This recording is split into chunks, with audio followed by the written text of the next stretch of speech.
Hello friends, welcome back speed news channel நண்பர்களே. சற்று முன் நகை சம்பந்தப்பட்ட ஒரு முக்கியமான பிரேக்கிங் நியூஸ் ஆனது தமிழக அரசு வெளியிட்டிருக்கு. அந்த பிரேக்கிங் நியூஸை தான் இப்போ இந்த வீடியோவில் பார்க்க போகிறோம். வாங்க என்னங்கிறத பார்க்கலாம். தமிழகத்தில் புதிய அரசியல் அமைப்பு நடந்துட்டுருக்கு. இந்த அரசியல் அமைப்பு நிறைய விவாதமாகவும் ஒரு பக்கம் போயிட்டுருக்கு. இன்னொரு பக்கம் பார்த்தீங்கன்னு வச்சுக்கோங்களேன், இந்த புதிய அரசியல் நல்லா இருக்கு அப்படிங்கிற மாதிரியும் போயிட்டுருக்கு. ஸோ இந்த அரசியலில் பார்த்தீங்கன்னு வச்சுக்கோங்களேன், மக்களுடைய நலனுக்காக ஒவ்வொரு விஷயத்தையும் புதிய முதல்வர் விஜய் அவர்கள் சிறப்பான முறையில் செய்துட்டு வராரு. அதில் விவசாயிகள் கடன் பெறக்கூடிய வகையில் நகைக்கு பார்த்தீங்கன்னு வச்சுக்கோங்களேன், சில முக்கியமான திட்டங்களை வெளியிட்டிருக்கிறாரு. அதுதான் இப்போ சமூக வலைத்தளங்களில் ட்ரெண்டிங்காக பரவிட்டுருக்கு.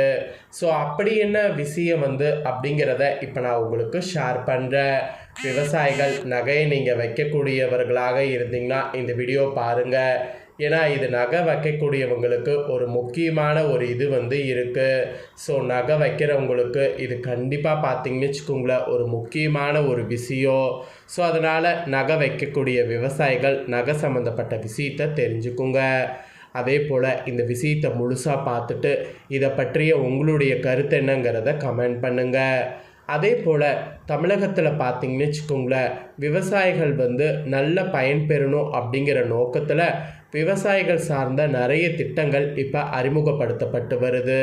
ஸோ இந்த விவசாய சார்ந்த திட்டங்கள் ஒவ்வொன்றுமே கரெக்டாக பயன்பெறணும் அப்படிங்கிற நோக்கத்தில் விவசாயிகள் பார்த்தீங்கன்னு வச்சுக்கோங்களேன், ஒவ்வொரு தாள்களையும் தெளிவாக தெரிந்துக்கணும். ஸோ அது மாதிரி தான் இந்த நகை விஷயமும். ஸோ நகைங்கிறது பார்த்தீங்கன்னு வச்சுக்கோங்களேன், அது ஒரு மெயின் விஷயமே பணத்தை நம்ம எப்போ வேணால் பெற்றுக்கலாம் அப்படிங்கிறதுக்காகவே நம்ம நிறைய பேர் நகையை சேமிப்போம். ஸோ சாதாரண குடும்பங்கள்லேருந்து எல்லா குடும்பங்கள்லையுமே நகைங்கிறது இப்போ வரைக்கும் ஒரு சேமிப்பாகவே பார்க்கப்படுது. நகையை எப்போ வைத்தாலும் விற்றாலும் அது மூலிமா கிடைக்கக்கூடிய பணம் நல்ல யூஸ்ஃபுல்லாக இருக்கும். அப்படிங்கிறதுனால இன்வெஸ்ட்மெண்ட்டில் பார்த்தீங்கன்னு வச்சுக்கோங்களேன், அதிகமாக நகை தான் பார்த்தீங்கன்னு வச்சுக்கோங்களேன் சேமிக்கப்படும். அதுவும் பெண்களுக்கெல்லாம் சொல்லவே தேவையில்ல, கண்டிப்பாக நகை தான் அதிகம் சேமிப்பாங்க. ஸோ விவசாயிகள் கூட அவங்க நிறைய நகையை சேமிக்கிறதுல கவனம் செலுத்துவாங்க. ஏன்னா நகை வைத்து விவசாயத்தில் ஏதாவது ஒரு சில விஷயம் செய்கிறதா இருந்தால் யூஸ்ஃபுல்லாக இருக்கும் அப்படிங்கிறதுனால நகையை சேமிக்கிறதுல அதிக கவனம் செலுத்துவாங்க. ஸோ நகை பார்த்திங்கன்னு வச்சுக்கோங்களேன், இப்போ நாம் பேங்க்கில் வைக்கும்போது ஒரு கிராமுக்கு இவ்வளோ தான் அப்படிங்கிற மாதிரி ஒரு கணக்கு இருக்கும். அந்த கணக்குக்கு மேலே பார்த்திங்கன்னு வச்சுக்கோங்களேன், கூட்டுறவு வங்கியில் நமக்கு கடன் கிடைக்காது. ஆனால் மற்ற தனியார் பேங்க்கில் கடன் நமக்கு கிராமுக்கு 8000க்கு மேலேயே கிடைக்கும். ஆனால் கூட்டுறவு வங்கியில் கவர்மெண்ட் பேங்க்லலாம் குறிப்பிட்ட கிராம் மட்டும்தான் அமௌண்ட்டாக கிடைக்கும். அதாவது அந்த கிராமுக்கு இவ்வளோ தான் அமௌண்ட் அப்படிங்கிற மாதிரி கிடைக்கும். ஸோ அதனால் விவசாயிகள் நிறைய கஷ்டப்பட்டுட்டு இருக்கிற மாதிரி ஒரு சூழ்நிலை வந்திருப்பதாக ரொம்ப காலமாகவே செய்திகள் வந்துட்டு இருந்தது. ஸோ இதுக்கு இப்போ ஒரு முக்கிய அறிவிப்பு விஜய் அவர்கள் வெளியிட்டிருக்கிறாரு. கூட்டுறவு வங்கிகளில் நகை கடன் பார்த்திங்கன்னு வச்சுக்கோங்களேன், இனிமேல் இஷ்டத்துக்கு இருக்கலாம் அப்படிங்கிற மாதிரி தாண்டி ஒரு கிராமுக்கு இவ்வளோ வைக்கலாம் அப்படிங்கிற மாதிரி குறிப்பிடப்பட்டிருக்கு. அதாவது ஒரு கிராமுக்கு இவ்வளோ கொடுக்கலாம் அப்படிங்கிற மாதிரி தமிழக அரசு பார்த்திங்கன்னு வச்சுக்கோங்களேன், ஒரு ஹாப்பி நியூஸை தெரிவித்திருக்கு. ஸோ அந்த நியூஸ் என்னங்கிறத இப்போ நான் உங்களுக்கு விரிவாக சொல்ல போகிறேன். அதாவது ஒரு கிராமுக்கு இதுக்கு முன்னாடி எவ்வளோ இருந்தது, இப்போ எவ்வளோ உயர்த்தப்பட்டிருக்கு அப்படிங்கிறத எல்லாமே இப்போ இந்த வீடியோவில் உங்களுக்கு சொல்ல போகிறேன்.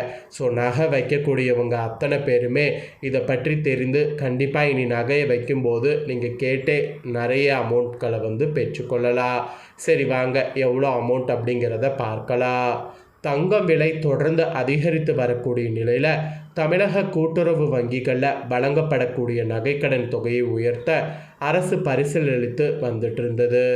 ஒரு கிராம் தங்கத்துக்கு தற்போது வழங்கப்படக்கூடிய 8000 கடனை 10,000 உயர்த்தப்பட உள்ளதாக தகவல்கள் வெளியாகியுள்ளது. இதற்கான இறுதி முடிவு அடுத்த வாரம் எடுக்கப்படும் என எதிர்பார்க்கப்படுது. ஆக்சுவலி இப்போ இந்த நியூஸ் தான் சமூக வலைத்தளங்களில் ரொம்ப வைரலாக பரவிட்டுருக்கு. தங்கத்தினுடைய சந்தை விலை உயர்வை கருத்தில் கொண்டு கூட்டுறவு வங்கிகளில் நகையை அடமானமாக வைத்து பெறக்கூடிய கடன் தொகையை அதிகரிக்க முடிவு செய்யப்பட்டுள்ளதாக தாள்கள் கசிந்திருக்கு. ஆக்சுவலி தற்போது 1 கிராம் தங்கத்துக்கு அதிகபட்சமாக 8000 வரை வழங்கப்படுது.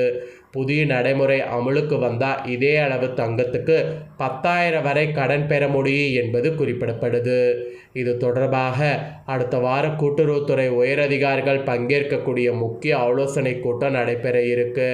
அந்த கூட்டத்தில் கடன் தொகையை உயர்த்துவதற்கான அதிகாரப்பூர்வ ஒப்புதல் பெறப்பட்ட பின்னர் அரசாணை வெளியிடப்படும் என தாள்கள் பார்த்தீங்கன்னு வச்சுக்கோங்களேன் கசிந்திருக்கு. கூட்டுறவு வங்கிகள் மூலம் நகை கடன் பெறக்கூடிய விவசாயிகள், சிறு வணிகர்கள் மற்றும் பொதுமக்களுக்கு இந்த உயர்வு பயனுள்ளதாக இருக்கக்கூடிய வகையில் இந்த ஒரு முடிவு எடுக்கப்பட்டிருக்கு. அவசர தேவைகளுக்காக நகையை அடமான வைக்கக்கூடிய நிலையில் முன்பை விட கூடுதல் தொகையை பெறுவதற்கான வாய்ப்பு இதன் மூலிமா கிடைக்கும். இதன் மூலம் கூட்டுறவு வங்கிகளை நம்பியுள்ளவர்களுக்கு நிதி நெருக்கடியில் ஓரளவு நிவாரணம் கிடைக்கும் என சொல்லப்படுகிறது. ஸோ இந்த மாதிரி ஒரு உயர்வு உயர்த்தப்பட்டால் அது எந்த அளவுக்கு கரெக்டாக இருக்கும் அப்படிங்கிறத கமெண்ட் பண்ணுங்கள். கண்டிப்பாக இதை பண்ணுறது நல்லதா அப்படிங்கிறதையும் கமெண்ட் பண்ணுங்கள். ஸோ இதை தொடர்ந்து இன்னொரு முக்கியமான விஷயமும் இப்போ சமூக வலைத்தளங்களில் வெளியாகி ரொம்ப வைரலாக பரவிட்டுருக்கு. ஸோ அது என்ன அப்படிங்கிறதையும் உங்களுக்கு ஷேர் பண்ணுறேன். அதையும் இந்த வீடியோவில் தெரிஞ்சுக்குங்க. இதுவும் விவசாயிகளுக்கு சம்மந்தப்பட்ட ஒரு முக்கியமான நியூஸ் தான். ஸோ இந்த நியூஸும் பார்த்தீங்கன்னு வச்சுக்கோங்களேன் இப்போ சமூக வலைத்தளங்களில் ரொம்ப வைரலாக பரவிட்டுருக்கு. அதாவது விவசாயிகள் பார்த்தீங்கன்னு வச்சுக்கோங்களேன் உங்களுக்கு கடன் தள்ளுபடி பார்த்தீங்கன்னு வச்சுக்கோங்களேன் இப்போ முன்பை விட அதிகமாக பார்த்தீங்கன்னு வச்சுக்கோங்களேன் உயர்த்தப்பட்டிருக்கு. ஸோ இது நிறைய பேருக்கு பார்த்தீங்கன்னு வச்சுக்கோங்களேன் தெரியாமல் இருந்தது. ஸோ இப்போ தெரிஞ்சுக்குங்க இதோட. ஸோ இப்போ விவசாயிகளுக்கு நீங்கள் எந்த அளவுக்கு கடன் வாங்கியிருக்கிறீங்களோ அதுக்கு ஏற்றாற் போல் முன்பை விட இப்போ கடன் தள்ளுபடி அதிகமாக்கப்பட்டிருக்கு. அதற்கான பட்டியல் இன்னும் அதிகாரப்பூர்வமாக வெளியாகலை. ஆனால் வெளியாகிறதுக்கு இன்னும் கொஞ்ச நாட்கள் மட்டுமே இருக்குது. ஸோ கடன் தள்ளுபடி பார்த்திங்கன்னு வச்சுக்கோங்களேன் விவசாயிகளுக்கு தெரிஞ்சுக்கணுங்கிறதுனால அதையும் இதோட ஷேர் பண்ணியிருக்கேன். ஸோ இப்போ சமூக வலைத்தளங்களில் இந்த மாதிரியான நியூஸ்கள் தான் பரவிட்டுருக்கு. ஸோ மெயினாக அந்த நகைக்கடன் தான் நிறைய பேருக்கு ஒரு பெரிய ஒரு இதாக இருக்கும் அப்படின்னு நான் நினைக்கிறேன். ஏன்னா நகை கடன்கிறது பார்த்திங்கன்னு வச்சுக்கோங்களேன் கூட்டுறவு வங்கிகளில் 1 கிராமுக்கு இவ்வளோ கிடைத்தா வெளியில் மேற்கொண்டு வட்டிக்கு வாங்கணும் அப்படிங்கிற அவசியமே இருக்காது. அது விவசாயிகளுக்கு, சிறு வணிகர்களுக்கு ரொம்பவே யூஸ்ஃபுல்லாகவே இருக்கும். ஸோ அது நடைமுறை கொண்டு வந்தால் எந்த அளவுக்கு யூஸ்ஃபுல்லாக இருக்கும் அப்படிங்கிறத கமெண்ட் பண்ணுங்கள். இதை உங்கள் ஃப்ரெண்ட்ஸ் ஃபேமிலிக்கும் லைக் பண்ணி ஷேர் பண்ணுங்கள். அவங்களும் பார்த்து பயன்பெறட்டும். இதே போல் புதிய நியூஸ்களை தெரிந்து கொள்ள மறக்காமல் நம்ம சேனலை சப்ஸ்கிரைப் பண்ணுங்கள். கூட பெல் பண்ண ப்ரெஸ் பண்ணுங்கள். அதை பண்ணிட்டீங்கன்னா இனி நான் போகிற மாட்டேன் அப்டேட்டான எல்லா நியூஸும் உடனுக்குடனே தெரிந்து கொள்ளலாம். ஸோ மறக்காமல் பண்ணுங்கள். சுவாரஸ்யமாக வேறொரு நியூஸில் உங்களை சந்திக்கிறேன். நன்றி, வணக்கம்.